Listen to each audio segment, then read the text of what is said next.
मुकेश अंबानी की अगुवाई वाली रिलायंस इंडस्ट्रीज द्वारा जियो फाइबर एसेट में लगभग $1 बिलियन सऊदी अरब के पब्लिक इन्वेस्टमेंट फंड में बेचने की संभावना है।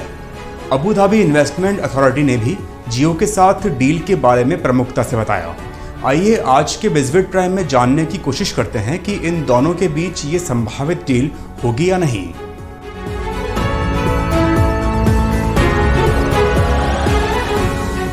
खबरों के अनुसार सऊदी अरब के पब्लिक इन्वेस्टमेंट फंड और उसके विरोधी Abu Dhabi investment authority Mukesh Ambani की अगुवाई वाली रिलायंस इंडस्ट्रीज के साथ व्यापारिक बातचीत कर रहा है।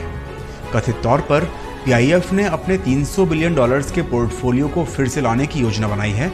इस निवेश के पोर्टफोलियो में Silicon Valley, big oil, aviation से होने वाले मुनाफे और English Premier League CL investment शामिल है। इसके अलावा ADIA और PIF दोनों ने जियो प्लेटफॉर्म्स के $20.8 बिलियन के फंड जुटाने की कवायद में योगदान दिया है। इसमें उनके द्वारा लगभग $2.2 बिलियन का योगदान दिया गया था, जिसमें जियो पॉइंट लीड में हिस्सेदारी खरीदने के लिए 3 महीने से कम समय में दुनिया के 13 प्रमुख टेक निवेशक में शामिल था। अंबानी फैमिली एसोसिएट के मुताबिक सऊदी अरामको भी अपने रिफाइनिंग और पेट्रोकेमिकल बिजनेस के लिए रिलायंस के साथ बातचीत कर रही है। उन्होंने कहा कि एक तेल निर्माता और एक रिफाइनर के बीच प्योर वेंडर अरेंजमेंट से क्राउन प्रिंस मोहम्मद बिन सलमान और रिलायंस इंडस्ट्रीज के अध्यक्ष मुकेश अंबानी दोनों अपने व्यापारिक रिश्तों को और अधिक मजबूत करना चाहते हैं। इससे पहले अरामकोज ने भारत में 2 प्रमुख निवेश योजनाओं की घोषणा की थी, जिसमें पहला था महाराष्ट्र की ग्रीनफील्ड पेट्रोलियम रिफाइनरी में निवेश और दूसरा रिलायंस इंडस्ट्रीज के पेट्रोकेमिकल व्यवसाय में अरामको द्वारा $15 बिलियन की हिस्सेदारी हासिल करने का प्रयास।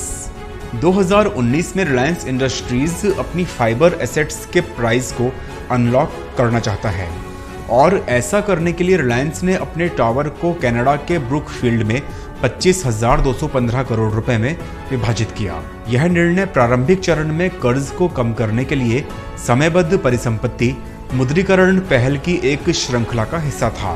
बाद में रिलायंस ने अपने टावर को फाइबर एसेट्स SPV में स्थानांतरित कर दिया था, लेकिन दिसंबर 2019 में फिर से कमर्शियल और ऑपरेटिंग टर्म्स में डिफरेंस की वजह से रिलायंस और सिंगापुर GIC ADIA के नेतृत्व वाले कंसोर्टियम से पूरे निवेश सौदे को झटका लगा।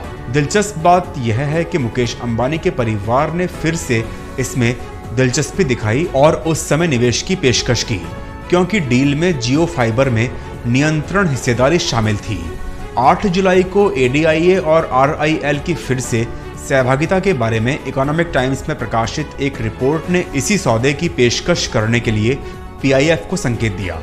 भारत में वर्क फ्रॉम होम, स्कूली शिक्षा, एंटरटेनमेंट से काम की बढ़ती दर ने उपभोक्ता वरीयताओं में एक बदलाव को जन्म दिया है, जिसके परिणाम स्वरूप निवेश थीसिस एक ऐसे देश में और अधिक मजबूत हो गई है जो पहले से ही एशिया ब्रॉडबैंड कनेक्टिविटी में सबसे कम अंतर के बीच है। बाजार रुझान के अनुसार भारत में फिक्स ब्रॉडबैंड की पहुंच वर्तमान में 20% से कम है, जबकि वायरलाइन 7% है। हैरानी की बात यह है कि जियो ने देश में सबसे बड़ा फाइबर नेटवर्क बनाया है और इसका उद्देश्य मार्केट प्रॉफिट उठाना है, जो ग्राहकों के मामले में 2 से 5 गुना बढ़ने की उम्मीद कर रहा है। जियो का पूरा बिजनेस मॉडल मूल रूप से रैगलिंग डिजिटल इंफ्रास्ट्रक्चर वाली सस्ती सेवाओं को दर्शाता है।